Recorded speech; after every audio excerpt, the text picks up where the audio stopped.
चाचड़ बिरादरी जो चङो मुड़ुसु असगर ख़ान चाचड़ तालुके खानापुर नापरकोट जे ॻोठ हाजी गुल हसन मंगी में शामोर ख़ान चाचड़ जी ओताक ते पहुची हाजी शामोर ख़ान चाचड़ के हार पाराए उमिरि जी सआदत हासिल करण ते मुबारकबाद ॾिनी।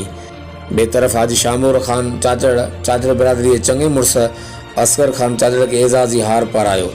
साॻे ॻोठ में असगर ख़ान चाचड़ रईस गुल हसन ख़ान मंगी जी ओताक ते पहुची संदसि के उमिरि जी सआदत हासिल करण ते मुबारकबाद ॾिनी।